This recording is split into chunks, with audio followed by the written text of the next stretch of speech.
Oscar Piastri has finally said what many fans have suspected for months. Mate, that's not fair. I'm sorry, that's not fair.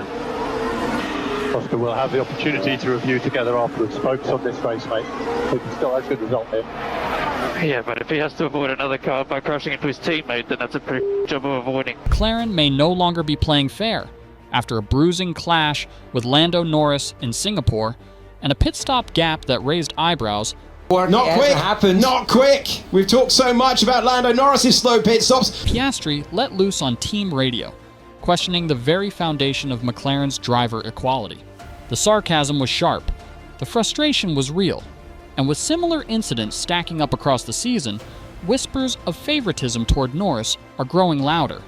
As both drivers fight for the championship, this isn't just a team issue. It's a full-blown trust crisis that could derail McLaren's entire title challenge.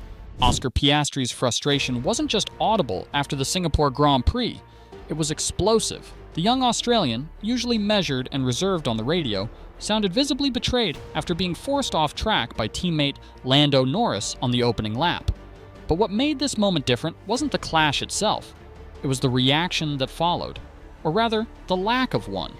When Piastri questioned over the radio whether Norris would be penalized or even reprimanded, the silence from McLaren was deafening.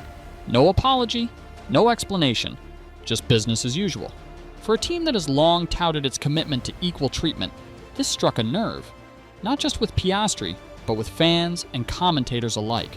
The incident lit a fuse that had been quietly burning all season. Piastri's sarcastic radio line, "Are we cool with Lando just barging me out of the way?" didn't come out of nowhere. It was the boiling point of repeated moments where Norris appeared to get the better end of team strategy.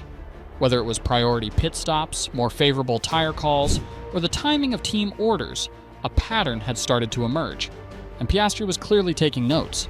In Singapore, the disparity couldn't have been clearer. Norris enjoyed a flawless 2.3-second pit stop, while Piastri's stop dragged to 3.8 seconds due to a rear jack issue. While teams will always cite technical difficulties as bad luck, the optics were impossible to ignore. That delay, in the context of a race already clouded by intra-team tension, felt more like confirmation than coincidence. But this wasn't an isolated flare-up. In Hungary, Piastri was asked to hold position despite having better pace. In Silverstone, he lost crucial time due to a strategy call that prioritized Norris. And in Canada, the timing of the pit windows again appeared to favor the Brit. After each incident, McLaren played it cool, but Piastri's expressions and brief post-race interviews spoke volumes. Internally, the issue seems to be more than just strategy. Multiple paddock insiders have hinted that McLaren's engineering staff, still heavily skewed toward the Norris camp, may not be delivering equal input to both sides of the garage. Some of Piastri's supporters even claim that car setups have, at times, been tested more extensively with Norris before being handed over. Whether that's intentional or simply a byproduct of Norris's seniority remains unclear, but either way, the perception is damaging. What makes this dynamic particularly volatile is that both drivers are performing at a world-class level. McLaren isn't dealing with a number one and a number two. They have two legitimate title contenders. That kind of parity is a gift and a curse.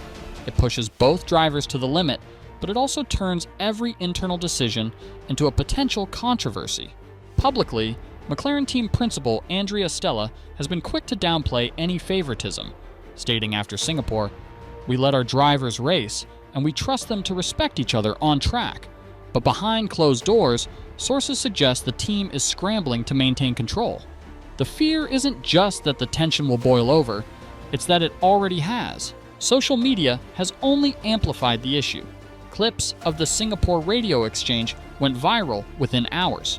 Reddit threads, TikToks, and Twitter debates exploded with fans debating whether Piastri was being unfairly treated.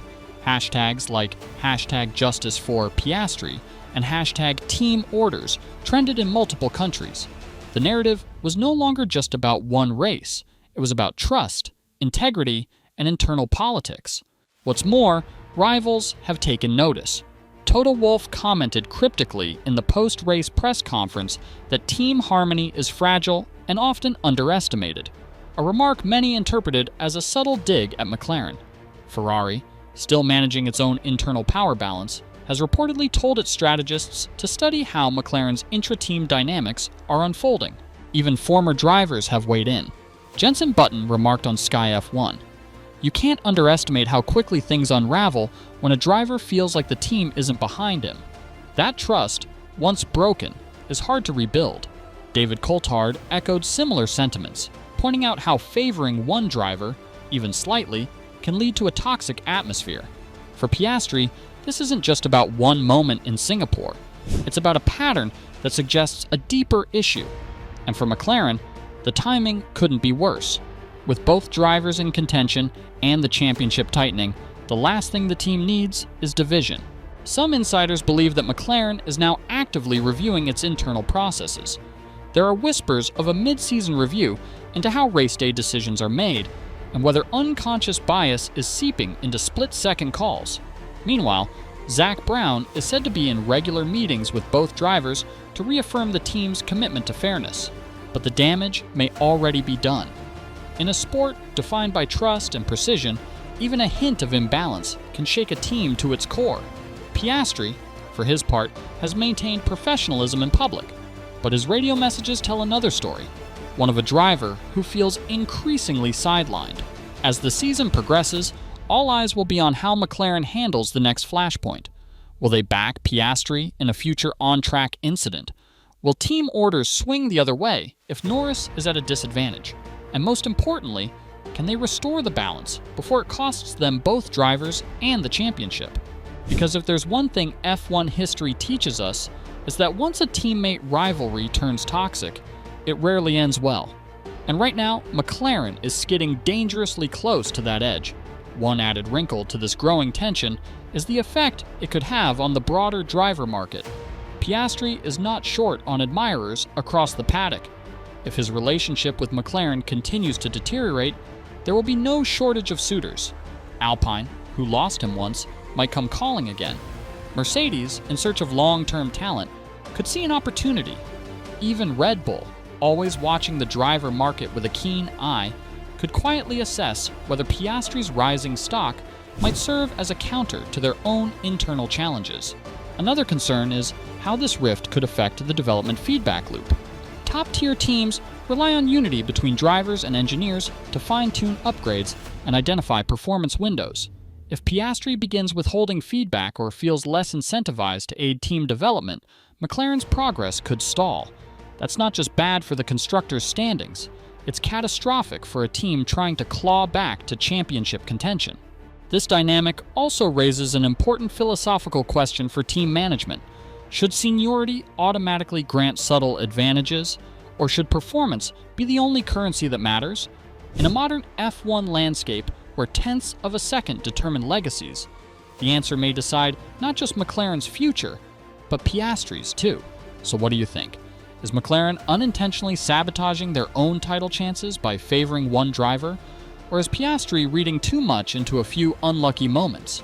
Let us know your thoughts in the comments below, and don't forget to hit like if you enjoyed the video, and subscribe for more deep dives into Formula One's biggest controversies. Thanks for watching, and we'll see you in the next one.